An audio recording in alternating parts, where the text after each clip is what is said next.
Yeah, every day. We made up words, Hari Bol, Hari Hari Bol.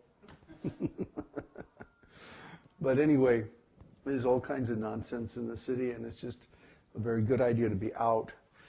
But we had to get all of our immigration paperwork and corporation and all that kind of stuff done, and it was also a good place to work on our courses and start that going. So no loss, never any loss or diminution in devotional service. Whatever you do remains your credit eternally. So that's the difference between material activity and spiritual activity. Material activity, the results you get are temporary, but in spiritual work, the results are eternal.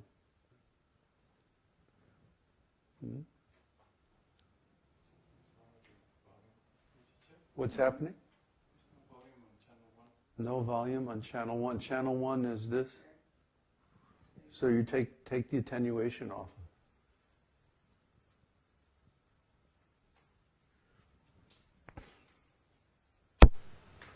Hare Krishna. Is it better? Hare Krishna. Okay.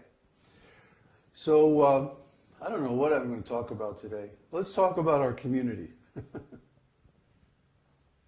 There's always something to talk about.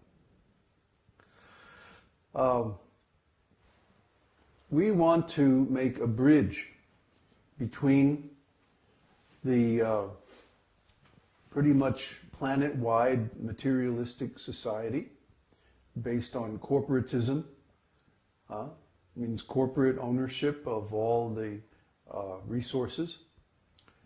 And we want to make a shift back towards Vedic civilization, which is decentralized. In other words, everything, as far as possible, is privately owned. Private means by individuals, by real people, not by fictitious entities. In corporatism, everything is a fictitious entity. Like when we created our corporation, Esoteric Teachings Seminars Incorporated, the first thing we had to do is file a fictitious name statement. Sounds very suspicious, doesn't it? Fictitious name statement. It's like, because a corporation is basically an entity that takes responsibility for the actions of other people, of real people. It's a funny thing, a corporation. If you have a corporation and you do something in the name of the corporation that creates liability, in other words, you hurt somebody, you damage somebody, and so they sue you. Well, guess what? You don't have to pay the damages. The corporation pays the damages, even though you did the activity. So it's a very weird thing, a corporation. Very strange thing. A corporation is basically, it means I'm planning to do some damage. I'm planning to cheat somebody. So I'm going to make this fictitious name to screen my real identity.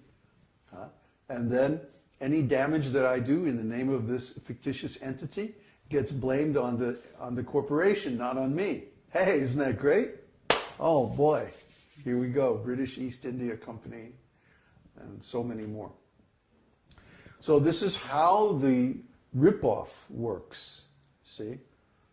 In other words, oh, I didn't steal it from you. The corporation stole it from you. You know, we gave you 12 beads, you know, you give us Manhattan Island, okay? Great. Fantastic deal.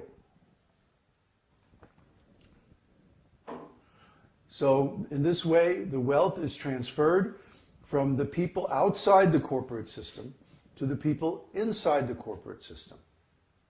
That's how it works, people. That's what's been going on this planet for the last couple of 100 years. And that's why we are right now on the edge of complete meltdown of society.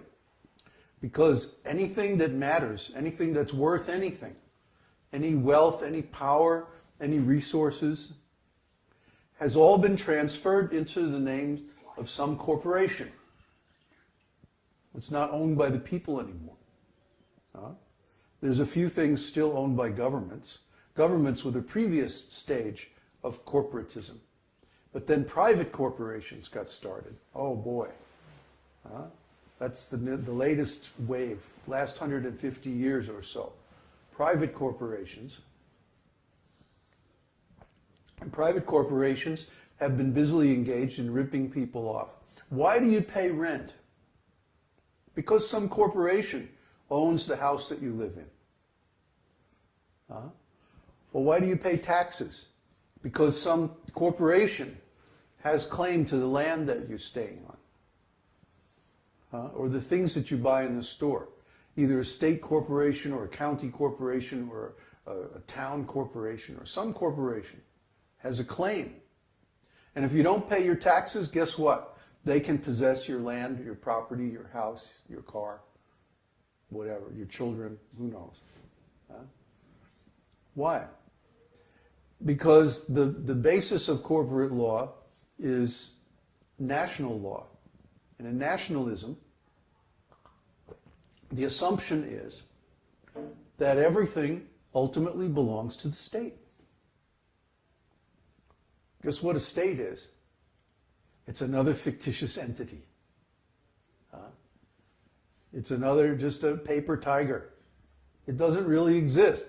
If you go up in the space shuttle and you look down on planet Earth, do you see nice, neat lines separating all the countries? No, that's only on maps. Because all these countries, all these different cities, all these corporations, all this stuff is just fictitious. It's imaginary. It's a gleam in some capitalist's eye. So what does it mean? It means that as the real wealth comes from human labor. For example, even if I have something of intrinsic value like gold, gold is in the ground. So you have to take the ore out of the ground. That takes a lot of labor. Then you have to purify it and extract the gold. That takes more labor. See? Without this labor and without human intelligence, even more important, without intelligence you don't know how to apply your labor. You could dig all day and you won't find any gold. But with intelligence, you know how to trace the layers where the gold is found and dig the tunnel at the right angle to bring out the ore and so on. It all requires intelligence. So the geologist in charge of the mine, he knows how to construct the mine, and then with the labor of the workers, the miners, they know how to bring out the ore. And then more intelligence is necessary. How to crush the ore, how to smelt it, how to purify the gold. The metallurgist knows how to perform all these processes. By the time you see the gold in the store in the form of some piece of jewelry or something like that, it's been through so many expert processes and been the object of so much human labor. And because of that labor, it has value. Now, if you take your work in the form of money and you exchange it for this gold, what have you just done? You've taken your work, the value of your work. First of all, the miners and the geologists and the smelters and all those people, the craftsmen who make the jewelry, they exchange their labor with the gold company and the jewelry company. Okay? And they produce something of value, a necklace or jewelry or something. And they exchange their work for money. And you exchange your work for money with some other corporation. Then you take that money and you give it to another corporation for the gold. You see? What's really happening is that you're exchanging your labor for those people's labor. Without your labor, that wouldn't be worth anything. It wouldn't even exist. The gold would be in the ground somewhere. So try to understand, the real value in everything is labor.